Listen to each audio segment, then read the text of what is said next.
सभी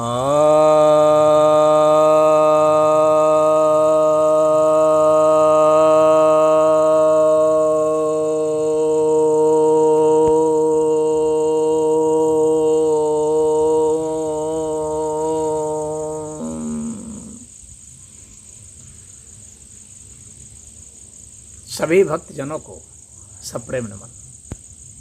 भक्तों, आज आपकी एक जिज्ञासा को शांत करने के लिए मैं बैठा हूँ। जिज्ञासा यह आई है कि भारत में लोग फ्रीडम ऑफ एक्सप्रेशन जो है, अभिव्यक्ति की स्वतंत्रता, वह और हेट स्पीच के मध्य सामंजस्य यहाँ तक कि जज भी नहीं कर पा रहे हैं। क्या संप्रदायवाद है, कम्युनलिज्म क्या है, वह और स्वतंत्रता क्या है, न्याय क्या है, यहाँ पर न्यायाधीश भी मात खा जा रहे हैं। तो इसके विषय में समाधान पूछा गया है। तो मैं यह बताऊं कि यह जो घटना क्रम अभी चल रहा है, जो सूर्यकांत नाम के जो जज हैं, उन्होंने नुपुर शर्मा मामले में एक निर्णय दिया, नुपुर शर्मा को ही जिम्मेवार ठहरा दिया। अब इस पर उनकी बहुत खिंचाई हो गई सोशल मीडिया में भी, और जजों ने भी, और बहुत बड़े बड़े अधिकारियों ने भी उनके खिलाफ में रिपोर्ट किया है, और उनके ऊपर भी महाअभियोग की चलाने की बात उठ रही है। तो यह जो वे जिन्होंने हत्या की है उदयपुर कांड में कन्हैया की, उनकी निंदा नहीं करके, उसको दंड का भागी नहीं बना करके, उल्टे नुपुर शर्मा को दंड का भागी बना दिया कि यही दोषी है। उसकी भावना की, जो मुसलमानों की भावना की जो है, इसने अवहेलना की है, इसलिए यह जिम्मेवार है। तो जितनी भी हत्याएं होंगी तो ये नुपुर शर्मा ही जिम्मेवार होंगी। इस तरह का इन्होंने वो जज होकर के इस तरह का निर्णय दे दिया। बाद में अब बात में आ रही है कि अब ये सुप्रीम कोर्ट का निर्णय नहीं, बल्कि अब व्यक्तिगत निर्णय अब कहा जा रहा है, इतना दबाव आ गया इसके कारण। तो हिंदुओं ने भी काफ़ी इसका विरोध किया, कई संस्थाओं ने विरोध किया, मीडिया चैनल वालों ने विरोध किया, बहुत बुद्धिजीवियों ने विरोध किया। तो अब सुप्रीम कोर्ट को भी यह कहना पड़ रहा है कि यह सुप्रीम कोर्ट का निर्णय नहीं, बल्कि उस जज का व्यक्तिगत निर्णय है। आखिर जज का व्यक्तिगत निर्णय और जज की हैसियत से जब वह है सुप्रीम कोर्ट में, तो वहाँ का निर्णय, दोनों में अंतर कैसे निर्धारित होगा? जब वह ऑफिस में है व्यक्ति, तो वहाँ पर वह जज का निर्णय जो है कोर्ट का निर्णय माना जाएगा। जब वह ऑफिस से बाहर है तो उसका कोई व्यक्तिगत निर्णय हो सकता है, उसको व्यक्तिगत निर्णय कहा जा सकता है। तो यहाँ पर जो उन्होंने गलती की है, वो बहुत भारी गलती की है, और पता नहीं वो किस न्याय के चश्मे से देख रहे हैं इस बात को। पूरे विश्व में मुस्लिम सब गला काटो प्रतियोगिता कर रहे हैं और पत्थर फेंको अभियान चला रहे हैं। स्टोन पेल्टिंग डे हो गया है फ्राइडे। तो इस तरह की घटना ऐसे हो रही है, तो आखिर इसका जिम्मेवार कौन है? कोई ये आज से नहीं है, ये हजारों वर्षों से है। नुपुर शर्मा थोड़ी जिम्मेवार है। अफगानिस्तान में तालिबान सब जो कर रहे हैं, क्या नुपुर शर्मा जिम्मेवार है? कि पाकिस्तान में लिंचिंग हो गया, क्या नुपुर शर्मा जिम्मेवार है? कि फ्रांस में शार्लो हेब्दो का कांड हुआ, नुपुर शर्मा जिम्मेवार है? कि मुंबई बम ब्लास्ट हुआ था, नुपुर शर्मा जिम्मेवार है? कि अमेरिका में टावर को उड़ा दिया गया था, तो उसके लिए नुपुर शर्मा जिम्मेवार है। सोचना पड़ेगा कि ये जिम्मेवारी आखिर आ कहाँ से रही है। तो ये मोहम्मद साहब से आ रही है। आपको पैगंबर मोहम्मद की जीवनी में जाना पड़ेगा, इतिहास में जाना पड़ेगा, जो उन्होंने हदीसों में बताया है वहाँ जाना पड़ेगा। और उनको आदर्श मानते हैं मुसलमान, तो उनके कृत्यों को दोहराने की कोशिश करते हैं और मोहम्मद साहब जैसा बनने की कोशिश करते हैं, तो फिर उस हिसाब से तो गला काटना पड़ेगा उनके लिए। तो जो भी उनके खिलाफ बोलेगा उसका गला काटने की बात वो करते हैं। तो अन्याय तो वहाँ से शुरू हो रहा है, तो अन्याय वहाँ से शुरू हो रहा है तो न्याय भी वहीं से हो सकता है। कहने का मतलब है कि जब तक हदीसों से और कुरान से उन आयतों को और उन उद्धरणों को हटा नहीं दिया जाता, खारिज नहीं कर दिया जाता, तब तक आप विश्व शांति की उम्मीद यदि लगाते हैं तो आप बहुत बाल बुद्धि के व्यक्ति हैं। ऐसा संभव नहीं है।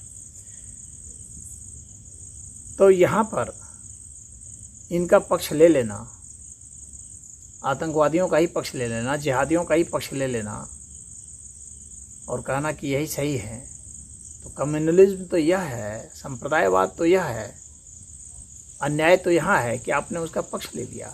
और जो न्याय की बुनियाद पर खड़ा है, जिसने सिर्फ उस बात को कह दिया, उसके लिए आप उसको दोषी मान रहे हैं। और यही स्केल, यही मापदंड, यदि आप इसी को मापदंड मानेंगे तो फिर बाकी लोगों को भी इसी तरह से आज़ादी मिल जानी चाहिए कुछ भी बोलने की। जब मुसलमान कुछ भी बोल सकते हैं किसी के बारे में, तो हिंदू सब क्यों नहीं बोल सकते हैं, ईसाई क्यों नहीं बोल सकते हैं, जैन बौद्ध क्यों नहीं बोल सकते हैं? कोई भी बोल सकता है किसी के ऊपर। या अगर प्रतिबंधित करना है सबको, आप प्रतिबंधित कर दीजिए। सबको प्रतिबंधित कर देंगे तो फिर वह होगा कि फिर विचारों की अभिव्यक्ति की स्वतंत्रता कहाँ जाएगी। तो अगर आप भावना को देखते हैं तो विचारों की अभिव्यक्ति की स्वतंत्रता बाधित हो जाती है। भावना तो आप गलत सलत बातों पर बना सकते हैं, कुछ भी बना सकते हैं, किसी भी बात को भावना के रूप में आप ले सकते हैं और कहेंगे कि ये हमारी भावना है, इसके खिलाफ कोई नहीं बोले। तो इस तरह की आप भावना बना लेते हैं तो फिर उस भावना को डिफेंड करना काफ़ी मुश्किल हो जाएगा न्याय के स्तर पर। तो यहाँ एक बैलेंस बनाना होगा अभिव्यक्ति की स्वतंत्रता और न्याय पर। अभी शिवलिंग के ऊपर भी कितने लोग कई तरह की बातें कह देते हैं कि ये शिव जी का जनेंद्रिय है, इस तरह की बातें कर देते हैं, बकवास की बातें। तो लिंग का अर्थ चिन्ह होता है संस्कृत में, ये हिंदी का लिंग नहीं है, ये संस्कृत में लिंग का अर्थ चिन्ह है। संस्कृत में जो जनेंद्रिय होता है, उस पुरुष जनेंद्रिय, इसको शिशन कहते हैं। तो उसके ऊपर भी बहुत सारे लोग अभद्र टिप्पणी करते हैं। अभी ये महुआ मोइत्रा कोई सांसद है टीएमसी की, उसने माँ काली के ऊपर भी अभद्र टिप्पणी कर दी है कि मदिरा चढ़ाया जाता है, वो मदिरा की देवी है और मांस की देवी है, इस तरह की बातें वो कर रही है। और कोई लीला नाम की है शायद, उसने जो है एक पोस्टर बना दिया है और उस जो है उसमें सिगरेट पीते हुए माँ काली को दिखाया है। तो क्या ये अपमान नहीं है? तो उस हिसाब से, जबकि मोहम्मद साहब के विषय में जो नुपुर शर्मा ने कहा था, तो उसने तो वही कहा था जो उनके ग्रंथों में लिखा हुआ है कि आयशा की उम्र जितनी थी, छोटी सी उम्र थी, 6 वर्ष की, उस उम्र में शादी भी थी। तो वही उसमें लिखा, वही उसने कहा, तो कौन सा अपमान हुआ? लेकिन ग्रंथों में यह कहाँ बताया गया है कि काली माँ सिगरेट पी रही है, ये तो कहीं बताया नहीं गया है। लेकिन अब ये दिखा रहे हैं सिगरेट पी रही है, पोस्टर बना दिए। तो इस तरह से हिंदुओं की भावनाओं को आहत करना, अगर कोई बात लिखी है तो आप उसको कह सकते हैं, उसमें कोई बात नहीं है, कहीं बात कहीं लिखी है तो। लेकिन जब ऐसा लिखा हुआ नहीं है तो आप ऐसे कैसे कर सकते हैं? अब मदिरा के सेवन की बात है, मदिरा की देवी वो नहीं है। काली माँ जो है वो काल स्वरूपिणी है। काल अर्थात मृत्यु स्वरूपिणी।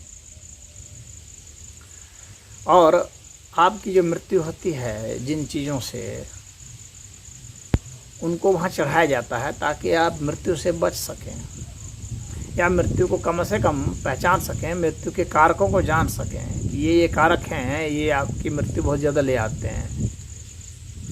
तो मदिरा को ले आते हैं, यहाँ बुद्धि भ्रष्ट हो जाती है मदिरा के सेवन से, मांसाहार से। मांसाहार की वो देवी नहीं है, बल्कि मांसाहार को वहाँ इसलिए चढ़ाया जाता है ताकि आप जो मांसाहार लेते हैं वहाँ पर समर्पित कर दें और उससे आप बच जाएं मांसाहार से, उसके लिए है। वो तो अन्यायी और जो असुर हैं उनको वध कर रही है, यानी वो तो मृत्यु की देवी हैं, तो मृत्यु ही देंगी, तो भयानक स्वरूप है। और मृत्यु देंगी तो मृत्यु तो खैर सभी को देंगी, लेकिन असुरों का संहार, असुरों के संहार कर्त्री हैं वे, संहार कारिणी देवी है।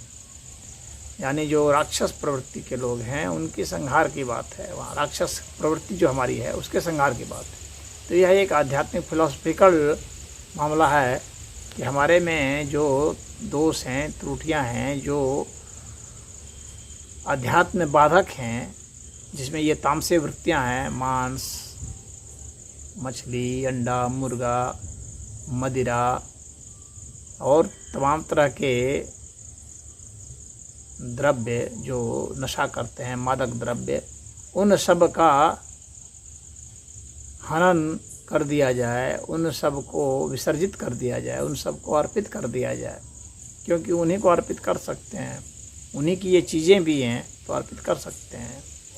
तो यहाँ पर उसका ऐसा संदेश है, या नहीं है कि उसकी उसी की ही वो देवी है, उसकी भी है, भी में तो ठीक है, लेकिन उसी की ही है में तो ठीक नहीं है, क्योंकि माँ काली के तहत ही तो ये सब आएंगे, यह बात सही है। लेकिन हम किसी चीज़ को किसी तरह से डिपिक्ट कैसे करते हैं, रिप्रेजेंट कैसे कराते हैं, उसकी व्याख्या कैसे करते हैं, वो अपने प्रयोग में कैसे लाते हैं, वह है। तो उससे हम एक संदेश कैसे ग्रहण करते हैं। ऐसे माँ काली का इस तरह से कोई भौतिक अवतार तो आपके समक्ष नहीं आया है जिसको कि आप उसी तरह से देखें। दुनिया में जितने भी तांडव हो रहे हैं ना, जितने भी मृत्यु के तांडव हो रहे हैं, अभी रूस यूक्रेन में युद्ध हो रहा है ना, वो माँ काली का ही है। आप इस तरह से देखें, जहाँ जहाँ संहार हो रहा है वहाँ माँ काली ही नृत्य कर रही है, संहार का नृत्य हो रहा है। तो कहने का तात्पर्य है कि आप अकारण नहीं मरे, पहले नहीं मरे। आपको जो जीवन दिया गया है वो इसलिए क्योंकि आप आध्यात्मिक हो जाएं, निर्वाण को प्राप्त हो गए। इसलिए नहीं दिया गया है कि आप मदिरा पी करके, मांस खा करके अपना जीवन समय उसको निरर्थक चीज़ों में लगा दें, व्यर्थ में लगा दें। इससे पहले कि माँ काली का फरसा आपका गर्दन काट दे, यानी आपकी मृत्यु हो जाए, आप अपने को आध्यात्मिक बना लें। आप तो इस स्वयं ही अपनी मृत्यु को आप बुला लें। यह जो अहंकार, क्योंकि मरता क्या, अहंकार ही मरता है, अहंकार ही जन्मता भी है। तो अपने इस अहंकार का विसर्जन कर देंगे तो जन्म और मृत्यु से परे हो जाएंगे। ये हमारा पर संदेश है। तो इस संदेश को जो सांसद हैं टीएमसी के, वे नहीं समझ रही हैं। तो और या वैसे लोग और भी जो हैं वे नहीं समझते हैं, तो वे कई तरह से अपमानित करने वाली बातें बोलते हैं। तो यह तो उनकी बुद्धि की बलिहारी है। तो जहाँ तक इनके संतुलन की बात है कि कैसे संतुलन स्थापित किया जाए, विचारों की अभिव्यक्ति की स्वतंत्रता, जहाँ तक मेरा अपना वो विचार है, मैं विचारों की अभिव्यक्ति की स्वतंत्रता को ज़्यादा महत्व देता हूँ। भावनाओं को मैं महत्व नहीं देता उतना। भावनाएं झूठी सच्ची हो सकती हैं, लेकिन व्यक्ति को आज़ादी होनी चाहिए। वह हाँ, यह है कि वह तर्कसंगत हो और विज्ञान सम्मत हो, मानव हित में हो। तो इस तरह का क्रिटिसिज्म जो है इस तरह की जो आलोचनाएं हैं वो स्वागत योग्य हैं, लेकिन वो भद्दी टिप्पणी, अश्लील टिप्पणी, इस तरह से इसे करने से कुछ होता जाता नहीं है। ये तो अपना और दूसरे का पतन कराने की कोशिश करना है, एक दूसरे को जलील करना, एक दूसरे को नीचा दिखाने की प्रवृत्ति है। और इसमें ये जो है जो द्वेष की प्रवृत्ति ये बढ़ेगी, घृणा बढ़ेगा, इसके कारण जो है विवाद होगा और उससे अंत में समाज में अवसाद फैलेगा, दंगा फसाद फैलेगा, घृणा फैलेगी, लूटपाट मचेगी, बलात्कार व्यभिचार बहुत कुछ होंगे। तो वैसा न हो, इस तरह के भी कानून बनने चाहिए। यानी आपकी अभिव्यक्ति की स्वतंत्रता भी निश्चित हो, लेकिन उसकी मर्यादा भी निश्चित हो। कानून से उसकी मर्यादा भी निश्चित की जानी चाहिए और तर्कपूर्ण ढंग से, वैज्ञानिक ढंग से, और जो उल्लेख है उसमें कुछ लाग लपेट नहीं करके, झूठी बात नहीं करके सही कोटेशन दिया जाए, सही रेफरेंस दिया जाए तो कोई हर्ज नहीं है। चाहे हिंदुओं का ग्रंथ हो, चाहे ईसाइयों के, बौद्धों के, जैन के, किसी के भी हों, इस्लाम के हों, किसी के भी हों, अगर रेफरेंस सही है, लिखा हुआ है ग्रंथ में, तो उसको देने में फिर कोई भी उसमें सज़ा नहीं होनी चाहिए। लेकिन अगर रेफरेंस नहीं है और उसके बावजूद भी कोई अपने से टिप्पणी जोड़ करके कहता है, तो अगर वो लॉजिकल है तो उसे भी सज़ा नहीं होनी चाहिए। लेकिन अगर वो लॉजिकल नहीं है और उसका ध्येय सिर्फ जो है घृणा फैलाना इस तरह का है, तो फिर वो सज़ा का पात्र अवश्य ही हो जाता है। यहाँ पर विचारों की अभिव्यक्ति की जो स्वतंत्रता है उस पर होना चाहिए, क्योंकि स्वतंत्रता तो ठीक है, लेकिन आपके पास कर्तव्य भी है। तो आपके पास कर्तव्य का भी दायित्व है, उसको भी आपको निभाना है, क्योंकि आपकी स्वतंत्रता और दूसरे की स्वतंत्रता भी तो टकराएगी। आप कुछ बोलेंगे तो आपको भी तो वे कुछ बोलेंगे, वे भी गाली देंगे आपको। फिर क्या होगा? जब दो व्यक्ति आपस में एक दूसरे को गाली देंगे या एक दूसरे के जो आदर्श हैं उनको गाली देंगे, तो जाहिर सी बात है कि ये भिड़ंत होगी, क्योंकि हर एक समाज का एक आदर्श होता है। कोई नास्तिक भी है तो उसका भी कोई आदर्श होता है, या उसी को कोई गाली देने लगेगा तो फिर क्या होगा? उसी को कोई मारने लग जाएगा। आप उन्हें गाली दिया तो कोई ज़रूरी नहीं है कि उसके बदले आपको भी उतनी ही गाली मिले या आपको गाली नहीं मिले। हो सकता है उतनी ही मिले, या हो सकता है कम मिले, या हो सकता है उससे भी ज़्यादा मिले, हो सकता है उसके बदले आपको मार भी मिले। तो यह मर्यादा निश्चित करने के लिए कानून बनाया जाना चाहिए। हम लोग के जो कानून है शायद पर्याप्त नहीं, उसे पर्याप्त बनाने की ज़रूरत है, ताकि एक संतुलन बैठ सके कि विचारों की अभिव्यक्ति की स्वतंत्रता कहाँ तक जाएगी, उसकी मर्यादा कहाँ तक जाएगी और उसकी अवहेलना कहाँ तक जाएगी। कितने लोग देश के भी विरुद्ध बोल रहे हैं, कुछ लोग सरकार के विरुद्ध बोल रहे हैं, कुछ लोग बड़े बड़े नेताओं के खिलाफ बोल रहे हैं। नेताओं के खिलाफ बोलते बोलते, पार्टियों के खिलाफ बोलते बोलते, सरकारों के खिलाफ बोलते बोलते देश के भी खिलाफ बोलने लग जाते हैं। तो ऐसे लोगों के लिए भी तो कुछ दंड का प्रावधान होना चाहिए। विचारों की अभिव्यक्ति की स्वतंत्रता का मतलब यह थोड़ी हो गया कि आप कुछ भी बोलें। मैं मानता हूँ कि स्वतंत्रता होनी चाहिए, स्वतंत्रता तो बहुत महत्वपूर्ण है, परंतु कोई चीज़ कितनी भी महत्वपूर्ण क्यों ना हो, सबकी एक मर्यादा आएगी ही, एक सीमा रेखा आएगी। तो आप तर्कपूर्ण ढंग से बोलते हैं कुछ चीज़, तो ठीक है, वो स्वीकार करने योग्य होना चाहिए, क्योंकि समाज तभी विकास करेगा। अगर स्वतंत्रता नहीं होगी तो विकास नहीं कर सकता। स्वतंत्रता नहीं होगी तो फिर सत्य दब जाएगा, और सत्य दब गया मतलब धर्म दब गया। इसलिए सत्य का तो ऊंचा स्थान रहेगा ही रहेगा, परंतु आपने सत्य कहा है, यह प्रमाणित भी तो होना चाहिए, इसको प्रमाणित भी तो करना पड़ेगा। तो उसका भी प्रावधान होना चाहिए कि आप सत्य को प्रमाणित कर सकें। ऐसा कानून के द्वारा हो तो ही हम एक संतुलन बना सकेंगे, अन्यथा संतुलन नहीं बनेगा और समाज में विद्वेष फैल करके समाज जो है दंगे बढ़ते चले जाएंगे। अब बहुत आराम में हो रहा है, अमरावती में हो गया, कई जगह भारत में हो रहे हैं दंगे, और ये पूरा भारत जो है अब सिविल वार की ओर धीरे धीरे बढ़ रहा है। और आज नहीं तो कल 10 वर्ष के बाद जैसे जैसे मुस्लिमों की आबादी बढ़ेगी, वैसे वैसे सिविल वार बढ़ते जाएंगे, संख्या के रूप में भी और उसकी भयानकता भी, दोनों ही, ये दोनों बढ़ सकते हैं। तो मुस्लिम को अपने को बदलना होगा। जो जहाँ गलती किया है, अगर हिंदू भी हैं गलती किए हैं, बौद्ध भी हैं, जैन भी हैं, दोष तो सभी में होते हैं कुछ न कुछ, तो सबको कुछ ना कुछ बदलने होंगे। किसी में ज़्यादा दोष होते हैं, किसी में कम होते हैं, बात इतनी है। सबसे ज़्यादा दोष तो मैं जहाँ तक पढ़ रहा हूँ तो मुझे तो इस्लाम में ही ज़्यादा दोष दिखता है, और उसको प्रमाणित किया जा सकता है। पूरी कुरान को पढ़ जाइए, पूरी हदीसों को पढ़ जाइए, मार काट लूट पाट ये सब बहुत ज़्यादा है।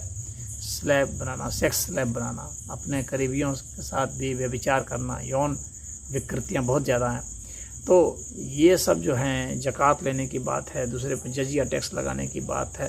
तो भाई ज़कात ठीक है दे रहे हैं तो कुछ अच्छी बातें भी हैं, ज़कात के रूप में गरीबों को दे रहे हैं, लेकिन जब हम जजिया लगा रहे हैं हाँ उसी पैसे को फिर जो ज़कात दे रहे हैं तो या तो क्या हुआ, बेकारी हो गया।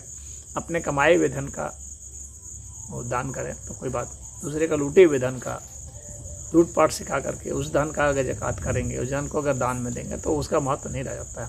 खैर, तात्पर्य इतना है यहाँ पर कि अब पूरा विश्व एक समाज के रूप में है और मानव समाज शांतिपूर्ण ढंग से विकास की ओर चले तो ज़्यादा अच्छा है। हमारा दिमाग अटक जाए आज से 1500-2000 वर्ष पीछे तो ठीक नहीं है, क्योंकि ज़माना को आगे ही चलना होगा। धर्म रुक सकता है कहीं, विज्ञान नहीं रुकेगा, और धर्म को विज्ञान के साथ तालमेल बिठा के चलना ही पड़ेगा। विज्ञान सदैव जो है अपनी नई खोजों से, नई थ्योरी से, नई परिभाषाओं से, नई व्याख्याओं से, नए सिद्धांतों से लैस होकर के समाज में आता रहेगा, कोर्स के रूप में पढ़ाया जाता रहेगा, तो मानव मस्तिष्क का विकास तो वो कराता रहेगा। अब हमारा मस्तिष्क अगर एक तरफ से विकसित हो गया और फिर हमारा मस्तिष्क एक तरफ से पीछे लौटना चाहे रूढ़िवादियों में, अंधविश्वासों में और घृणाओं में और हिंसा बलात्कार में, यानी अनैतिक चीज़ों में, तो फिर तो एक बहुत ज़बरदस्त संघर्ष हो जाएगा हर एक व्यक्ति के भीतर में। तो इसीलिए धर्म के जितने भी पहलू हैं उनको विज्ञान की कसौटी से तो कसना ही पड़ेगा। यदि धर्म सोचता है कि विज्ञान उंगली नहीं उठाए तो ऐसा संभव नहीं, और विज्ञान उंगली उठाएगा इसका मतलब तर्क उठाएगा उंगली, सत्य, ये सब उंगली उठाएंगे और जाहिर सी बात है यहाँ न्याय होगा।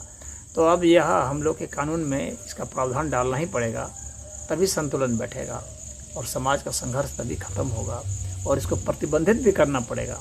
ऐसे कठमुल्ले जो समाज विरोधी हैं, जो विज्ञान विरोधी हैं, जो तर्क विरोधी हैं, जो रूढ़िवादी हैं, ऐसे जिहादी लोगों के पर तो सख्ती से लगाम कसना पड़ेगा, तभी यह समाज हमारा आगे बढ़ेगा। और बल्कि उन जिहादियों पर भी कृपा होनी चाहिए कि उनका भी दिमाग सही हो जाए, बेचारे वे भी जी सकें। दूसरे को मारना फिर अपने मर जाना, सज़ा भोग लेना, आखिर उससे क्या होना है? एक झूठी कल्पनाओं में जीना कि यहाँ जन्नत है, वहाँ जन्नत है, जबकि कहीं उसका कुछ अता पता है नहीं, किसी ने देखा नहीं, जाना नहीं, कहीं है ही नहीं, अभी तक कुछ प्रमाणित हुआ नहीं, इतने हजारों वर्ष बीत गए। तो झूठी कल्पनाओं में, झूठी आशाओं में इतना अंधविश्वास नहीं करना चाहिए। इस पृथ्वी को ही आप, अपने समाज को ही जन्नत बनाइए, अगर आप जन्नत में भी विश्वास करते हैं तो। और वैसे भी जन्नत में क्या रखा है? शराब और शबाब के सिवाय। वहाँ बस स्त्रियां हैं भोगने को, लौंडे हैं भोगने को, और है क्या? शराब है पीने को, बढ़िया बढ़िया चीज़ खाने को। ये सब चीज़ तो यहीं पर पृथ्वी पर ही उपलब्ध है, इसी का वहाँ बढ़ा चढ़ा करके कहा गया है। तो इसलिए यह जो जिहादी लोग हैं उन्हें भी सोचना पड़ेगा, उन्हें इस विषय पे अवश्य ही सोचना चाहिए, बिल्कुल बंद नहीं हो जाना चाहिए। और जो मुल्ला मौलाना मौलवी सब जो हैं, जो उन्हें शिक्षा ऐसी देते हैं, और ऐसे हदीस जहाँ पर ऐसे लिखा हुआ है, और ऐसे कुरान की वे सब आयतें, इनको निश्चित ही रूप से हटाना चाहिए, और ये उन्हीं को ही करना पड़ेगा, अन्यथा फिर उन्हें लड़ना पड़ेगा, फिर वे मारेंगे और मरेंगे भी, दोनों बातें होंगी। क्योंकि आप किसी को मारेंगे तो ऐसा तो है नहीं कि दूसरे के पास हाथ नहीं है, कि दिमाग नहीं है, कि ताकत नहीं है, कि पैसे नहीं है, वे भी अपनी पूरी ताकत के साथ आपको मारेंगे। तो इस तरह से आपस में मारामारी करके मर जाना उस चीज़ के लिए जो चीज़ है ही नहीं, उस चीज़ के लिए जो कि किसी ने कह दिया अपने किसी सनक में, तो उस आधार पर स्वयं को मारना, अन्य को मारना, अपने करीबियों को मारना, हितैषियों को मारना, यह बिल्कुल भी उचित नहीं है। इस चीज़ का एहसास जितना जल्दी हो जाए समाज में शांति और स्थिरता उतनी आएगी, और उनके जीवन में भी आएगी, उनके जीवन में भी फूल खिलेंगे। अन्यथा यदि वे अपने को झांक करके देखें अपने में कि आखिर वो क्या संतुष्टि पा रहे हैं, तो कुछ नहीं लगेगा, सिर्फ तनाव पा रहे हैं और कुछ नहीं है। यौन क्रिया भी एक उत्तेजना है और कुछ नहीं है। आपके पास 1000 औरतें रहेंगी तो क्या दिन भर आप सेक्स ही करते रहेंगे? सेक्स करते करते क्या हो जाएगा उससे? अरे थोड़े से सुख, छोटे से सुख की बात होती है वो, और उसके बाद क्या होता है, सेक्स करने के बाद फिर क्या होता है, उस इफेक्ट को भी देखते हैं कि नहीं? उसके बाद तो व्यक्ति थक करके निढाल होकर के कैसे हो जाता है, दिमागी रूप से कितना थक जाता है, उस चीज़ को भी तो देखना पड़ेगा। दिमागी रूप से वो कितना पतित हो जाता है कि छोटे से प्रश्न का भी हल नहीं कर सकता, वो जाग भी नहीं पाता, सो जाता है गहराई में, उसके दिमाग की स्थिति इतनी कमज़ोर हो जाती है। तो जब एक सेक्स के साथ इतना होगा तो हज़ारों सेक्स करेंगे तो क्या होगा, और आखिर इसको करके आखिर अंतिम परिणाम क्या होगा, मिलेगा क्या? इन तमाम चीज़ों पर भी विचार करना चाहिए सबको। तो 72 हुरों के चक्कर में अपनी जान देना, दूसरे की जान लेना, और वे 72 हुरें जो है नहीं तो एक काले कमरे में, कालिख लगी हुई कमरे में जो बिल्कुल डार्क है, जहाँ थोड़ी भी वह नहीं है, और वैसे में घुस करके काली बिल्ली को खोजना, और वैसी काली बिल्ली जो कि वहाँ है ही नहीं, यह सिवाय सनक के और कुछ नहीं है। ओम।